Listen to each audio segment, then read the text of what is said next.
Baik, tanpa membuang banyak waktu, kepada Kiai Nur Khalid Ridwan, waktu kami berikan sepenuhnya kepada panjenengan. Terima kasih. Assalamualaikum warahmatullahi wabarakatuh.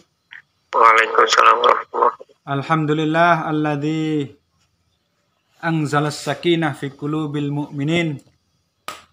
Allahumma sholli ala sayyidina Muhammadin miftahi babi rahmatillah wa ala alihi wa sahbihi wa barik wa sallim amma ba'du.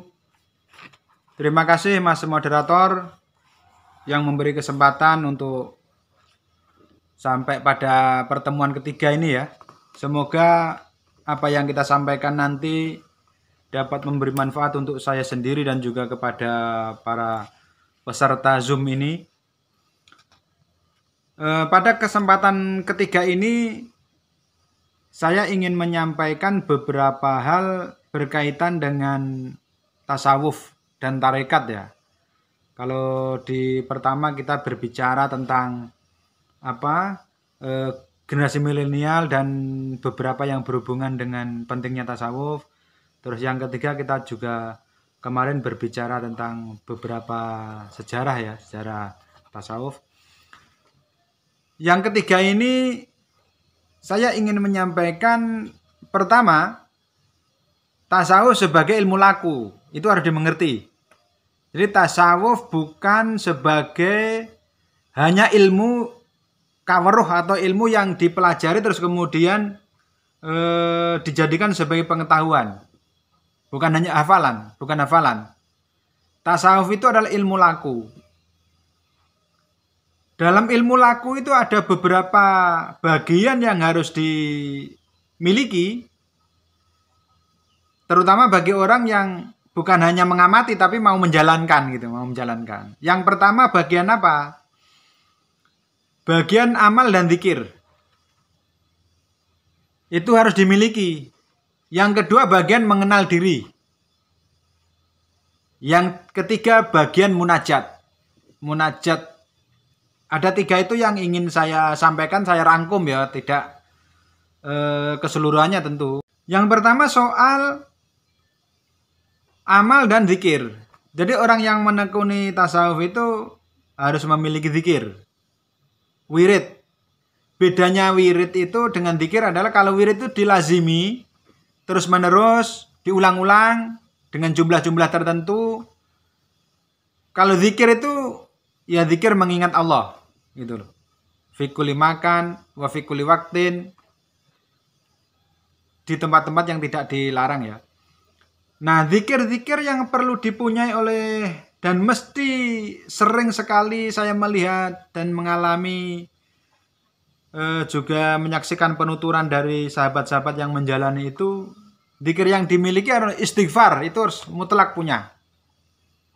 Zikir istighfar itu mutlak punya seiring dengan menjalani fardu-fardu dan sunnah-sunnah. Sholat ya, maksud saya fardu-fardu itu sholat, puasa dan seterusnya itu. Sunnah-sunnah juga sunnah-sunnah sholat dan lain-lain ya. Punya zikir istighfar.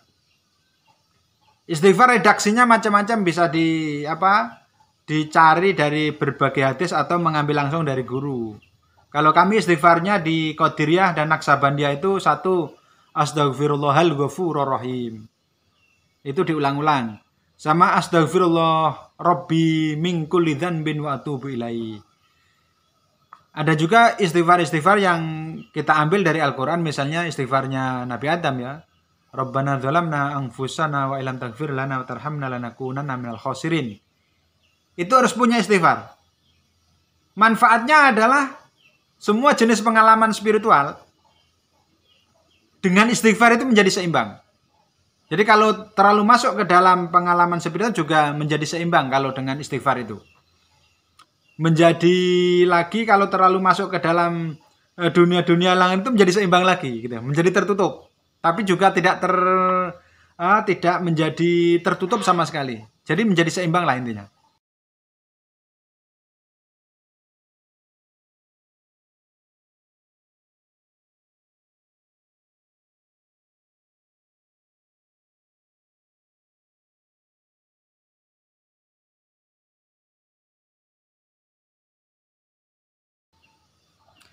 Setelah istighfar adalah sholawat. Harus dan mesti punya sholawat. Karena fungsi sholawat itu menyambung dengan muntahas sanad. Muntahas sanad dalam tarekat, dalam tasawuf itu yaitu Kanjeng Nabi Muhammad. Sholawatnya macam-macam ya. Kalau yang tidak memiliki redaksi-redaksi dari para masyayikh, biasanya sholawatnya adalah sholawat Ibrahimiyah. Yang biasa dalam sholat itu biasa ya. Dan banyak sholawat-sholawat yang lain gitu. Dan mesti memiliki, melazimi sholawat itu dalam hitungan-hitungan supaya kontinu istiqomah. Ada yang 1000 kali, ada yang 100 kali gitu ya. Misalnya sholawat pendek itu sallallahu ala Sayyidina Muhammad. Atau sallallahu ala Sayyidina Muhammad. Bareng juga Allahumma sholli ala Sayyidina Muhammad. An-Nabil ummi wa ala alihi wa sallam. Sholawat itu juga fungsinya, selain kalau dalam hadis dijawab salamnya oleh Kanjeng Nabi Muhammad, sholawat itu juga akan memberikan keseimbangan kalau di dalam perjalanan kuni tasawuf laku ini menemui banyak gangguan. Akan banyak dibukakan pintu rahmat, pintu maghfirah dan lain-lain itu melalui pintu-pintu sholawat ini. Sampai akhirnya dimungkinkan kalau orang itu mendapat anugerah adalah dibimbing oleh roh Nabi Muhammad. Banyak sekali dalam kitab-kitab sholawat yang menjelaskan ini ya. Ada misalnya Afdhalus Sholawat ala Sayyidi Sadat, kitab yang dikarang oleh Syekh Yusuf An-Nabhani, itu merangkum berbagai sholawat yang pengalaman-pengalaman orang-orang yang bersholawat dan seterusnya itu. Kalau sudah punya istighfar sama sholawat, maka zikir pokoknya harus punya zikir kalimat tahlil, la ilaha illallah itu. Karena apa? Dalam hadis-hadis disebut afdhalul dzikri ya. Dia afdhalul dzikri. Terus dia itu juga kalimat tahlil ini untuk menghilangkan khawatir-khawatir yang muncul di dalam sodr, dada.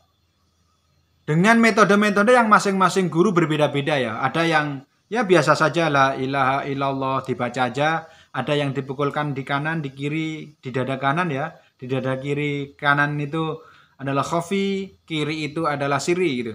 La ilaha illallah, la ilaha. Terus menerus kalau khawatir-khawatir yang muncul ke dalam dada itu banyak, maka melanggengkan selain istighfar, sholawat, kalimat tahlil itu memiliki banyak arti lah. Jumlah kalimat tahlil itu berbeda-beda masing-masing guru, tapi umumnya adalah minimal 165. Tetapi di dalam beberapa tarekat itu yang kami ikuti ya, itu 100 kali. Tetapi diulang-ulang sampai mencapai 7.000 kali, 70.000 kali, terus-menerus begitu. Nah, banyak sekali manfaatnya, yaitu di dalam hadis-hadis banyak sekali.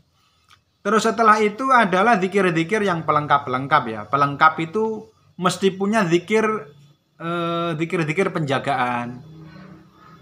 Zikir-zikir penjagaan itu ya zikir-zikir untuk menjaga diri dari berbagai kemungkinan khawatir syaitan yang masuk terlalu dalam, atau kemungkinan-kemungkinan yang di tengah perjalanan tidak kita duga itu biasa terjadi. Namanya ahwal itu kan ada yang tidak mungkin kita pikirkan, kemudian ada muncul, bisa jadi kadang sedih, kadang muncul tiba-tiba kita melihat sesuatu dan seterusnya itu. Nah, di antara bentuk zikir-zikir pelengkap itu hauqalah, la haula wala quwata illa billah, itu mesti punya. Biasanya kalau guru saya memberi ijazah zikir ini namanya adalah dengan menggunakan bismillah la haula wala quwata illa billah, itu terus-menerus diulang. Nah, zikir itu perlu karena ibarat zikir itu adalah ibarat orang berjalan di tengah hutan. Dia bukan hanya tongkat tapi dia pedang. Makanya zikir itu kadang-kadang disebut silahul mukmin, dia pedangnya orang mukmin. Maksudnya pedang di situ adalah pedang yang akan mengalahkan berbagai khawatir-khawatir syaitan yang masuk mungkin mendekat ke dalam diri kita gitu. Ini bagian satu tentang amal-amal dan zikir, yaitu fardu, sunnah, dan harus memiliki zikir-zikir tertentu. Nah, zikir-zikir tertentu itu harus dimiliki pula zikir ketika jalan, supaya tidak melamun ya. Tidak melamun kesana kemari, melihat sesuatu lalu digambar-gambarkan begitu. Maka harus punya zikir jalan.